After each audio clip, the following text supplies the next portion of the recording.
Greetings. It's a beautiful Sunday here in Laramie and a perfect time to begin our coverage of proteins and amino acids. And I thought to kick us off, I would share with you the article that I've been reading in the Huffington Post this morning, because I thought it would be fascinating to the many of you who said that your interest is in dietetics and nutrition, but also because it so readily relates to the discussion that we're about to have regarding proteins and essential amino acids. The name of this is, Does a Vegan Diet Help Your Skin? And the article raises the question as to whether the decreased consumption of meat, which can sometimes be related to an increased amount of inflammation, which then can be linked to a increased degradation of collagen, which is the very most important structural protein within your skin and connective tissues. So it's a fascinating article, and we will be we'll be ending our coverage in this particular unit by looking at collagen. So it relates so nicely to our eventual consideration there. But also, I think it's a great time to raise the question of, how is a vegan diet done right? That is to say that while maybe we can see some of these good impacts of eating a vegan diet because of the decreased meat consumption, we also have to raise the question of whether with a vegan diet you're doing a good job of getting the essential amino acids. So for example, when we think about what amino acids you're getting from parts of a vegan diet, it's very important to remember that legumes are very poor in the amino acid methionine. So if you only eat legumes, you're not going to get that particular essential amino acid.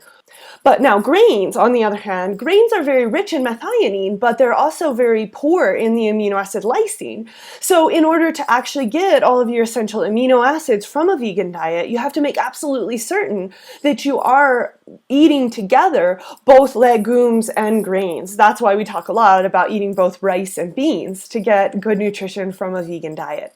With that in mind, let's jump into our consideration of proteins. We're going to look on the broader sort of scale at protein structure and function.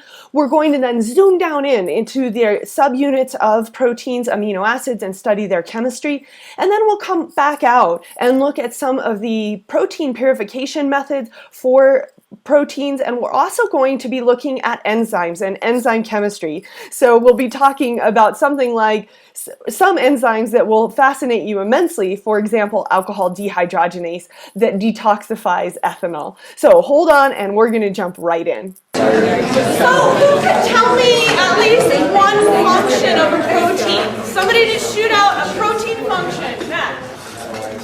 Catalyze reactions. So we have proteins that can act as enzymes. Enzymes, of course, catalyzing reactions. They're acting as catalysts. Good, I like that one. What's another protein function? Anything? Shoot it out there. Membrane transport. Membrane transport. Fantastic. Proteins can be transporters. They can span the membrane and actually be responsible for moving things from one side to another. They can also span the membrane and be responsible for what? Signaling. Excellent. So they can be involved in signaling, in transport. They can be enzymes. They could also be structural. Fantastic, Charlie. Yeah. So you might say something like tubulin, or what was that the wrong person? Oh, I heard it come from the wrong place. Wait, help me with your name then.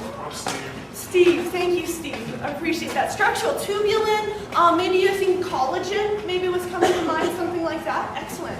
Very good. So we have a lot of things, good answers here. What about things like immunoglobulins? They're playing a role in what?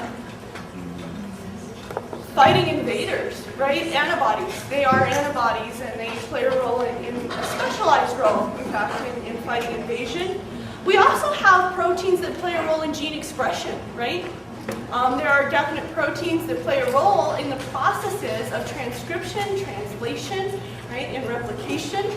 There are proteins also that can go in and sit on the top of DNA and actually, change whether or not it's expressed. It can actually turn genes off or turn genes on.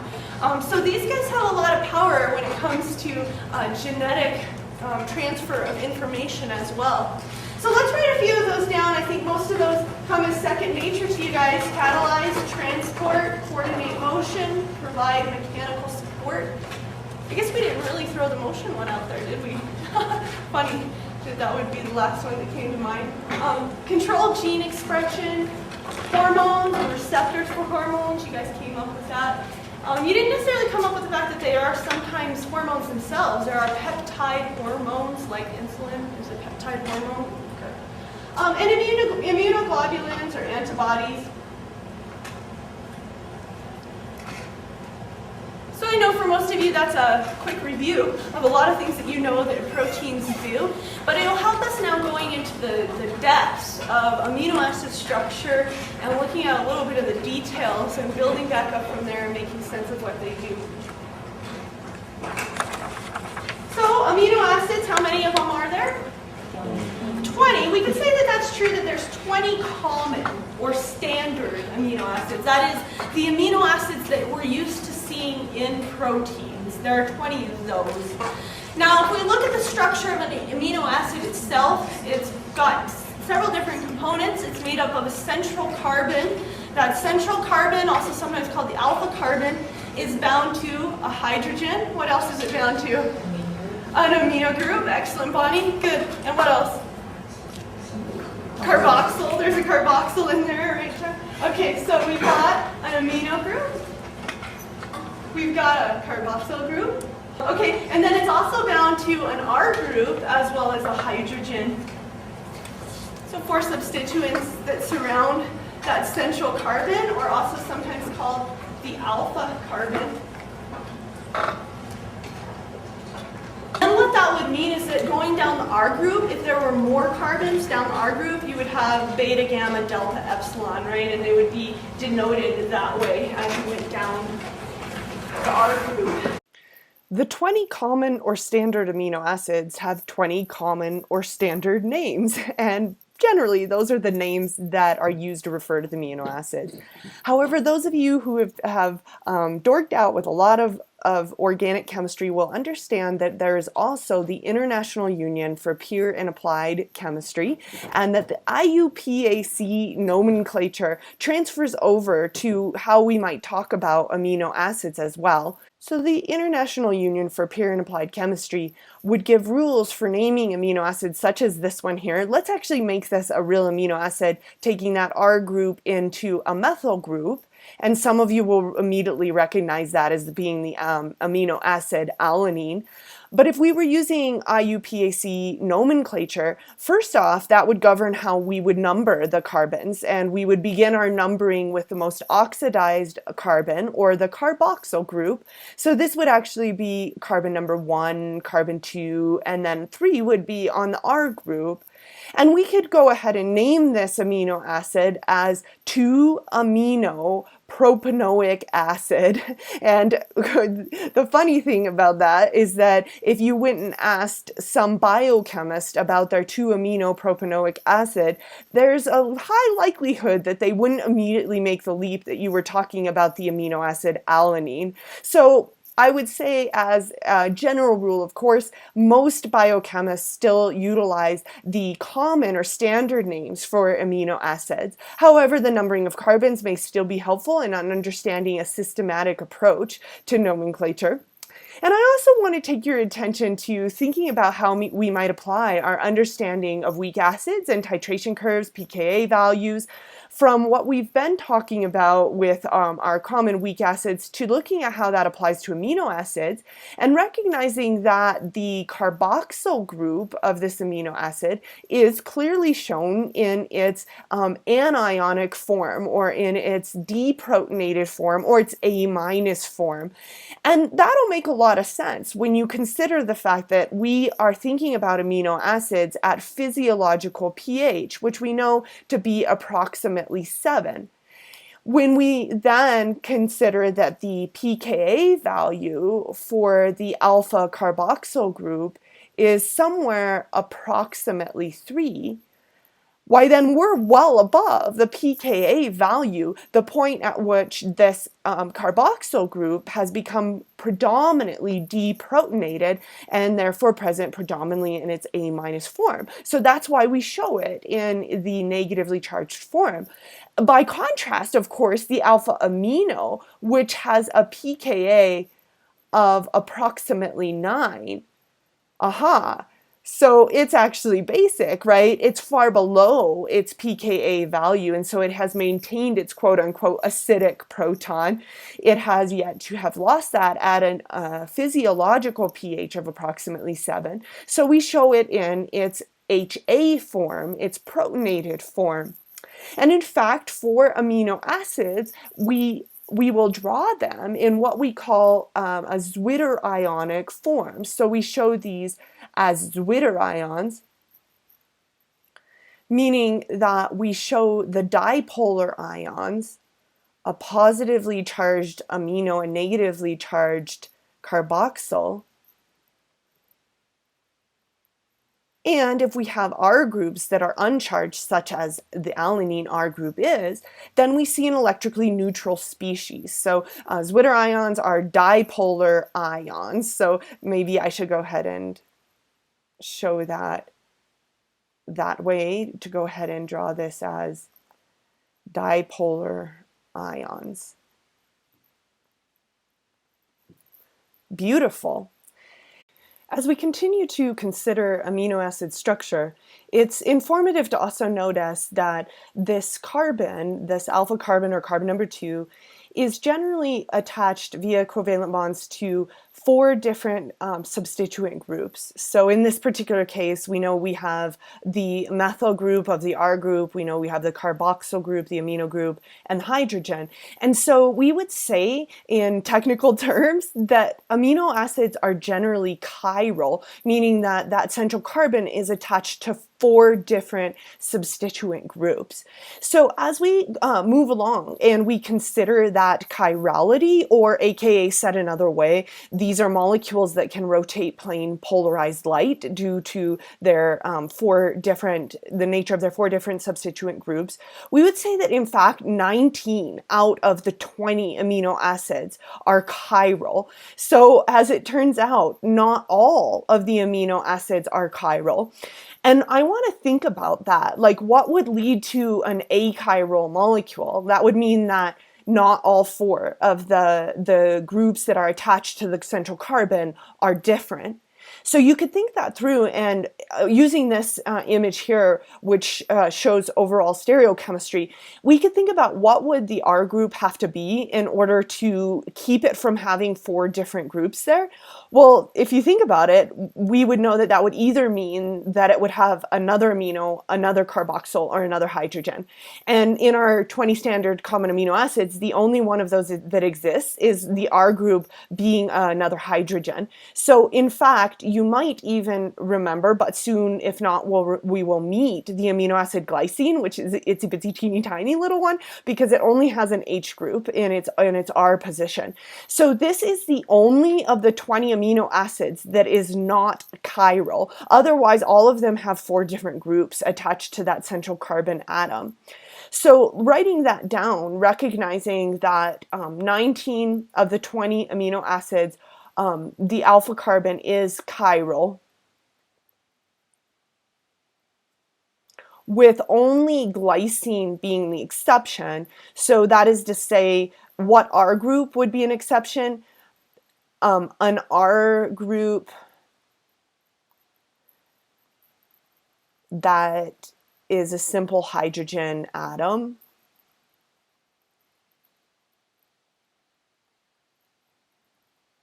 aka glycine, but we'll meet that very soon. So the 19 chiral amino acids can exist in multiple forms called stereoisomers.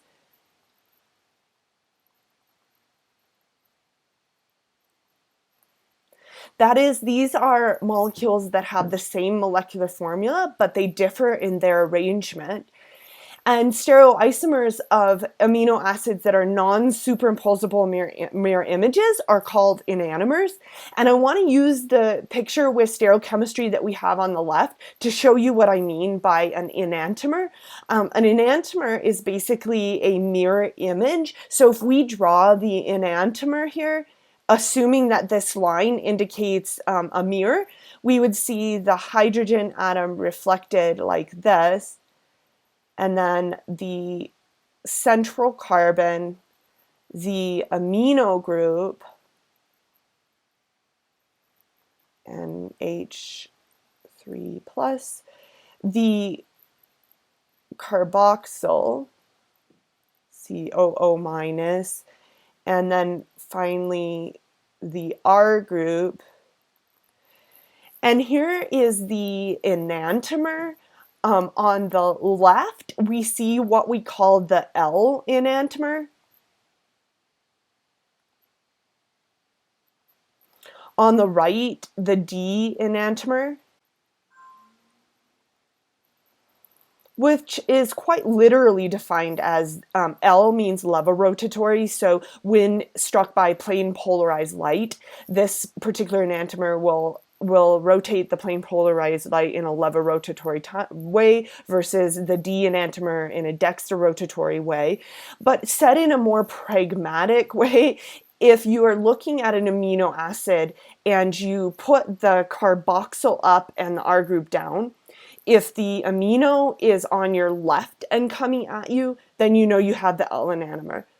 If instead the hydrogen atom is on the left and coming at you, you know you have the D enantiomer. So these are called, again, enantiomers.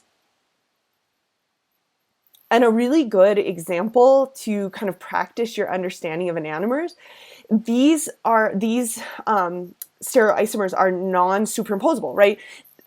Even though they have the same molecular formula, there is absolutely no way that you could take the L enantiomer and put it on top of the D and ever have them superimposed. Now, if you're having trouble understanding that, a really cool way to kind of demonstrate it to yourself is actually to think about your hands. Your hands are basically mirror images of one another, but try as you might, you will never be able to superimpose them on one another. Like, it's just not a thing, right? It doesn't matter how you kink yourself around or what yoga pose you go into. You're never going to be able to put your hands and superimpose them on one another. They are enantiomers of one another. And the same is going to be true of the L and D stereoisomers of amino acids. So if this happened to be, say we're looking at alanine, remember that we had looked at before with the simple methyl group here in the R group, then we would have an L and a D enantiomer. There are some amino acids that have more than two stereoisomers. We'll look at those very soon. But we would recognize they're non-superimposable. Now, one really interesting thing that we need to bring up right now is that in proteins, we only see the L enantiomer. So we should go ahead and write that down. So amino acids in proteins are of the L variety, so of the L enantiomer, or of the L stereochemistry. That is not to say that D stereochemistry does not exist. And for example, some of you who have taken microbiology with me, I know Rachel's out there and Taylor's out there, you all will recall that although the L enantiomer is only found in proteins, we do see the D enantiomer in the cell walls of bacteria. So remember, in the peptidoglycan, in the tetrapeptide chains of the bacterial cell wall, we would recognize that there are a lot of these D enantiomers, which actually is protective to bacteria because they're so unusual that they're not readily accessible by proteases that might break them down. So they do occur in nature, but they don't occur in proteins. Okay, wonderful. I thought it might be totally helpful to see these two configurations in the form of a model. So I've gone ahead and first designed the L configuration, and I'm going to try to hold this so that you all can see it at home in the configuration that I've shown in the book, or is shown in the notes and in the book. So what you can see here is that I've oriented it so that the carboxyl group and the R group point away from you and into the page. This leaves then the amino group and the H, or the hydrogen atom, to point towards you, kind of coming out of the page. And what you can see is in this configuration, the amino group sits on your left. So that means that this is the L configuration. And then of course that means that this is non-superimposable on the other enantiomer, on the D enantiomer. So I'm going to bring this one into the picture as well. And we can hopefully see that if we set this up correctly, we can actually get the mirror image. And in fact, even just set up right like that, you can see that this is the mirror image. But we can look at the D enantiomer in its own right and note that if we set this one up in the same sort of way, where the carboxyl group and the R group are away from you and coming back into the page, so towards me, then that means that the amino and the hydrogen are headed out and towards you. And so notice that now the amino is on the right hand side. So this is the D enantiomer, completely non-superimposable with the L enantiomer, but certainly mirror images of one another. And we could try as we might to put them on top of each other, and we wouldn't be able to. Very much like your two hands, even though they're mirror images, they're not ever superimposable. Awesome.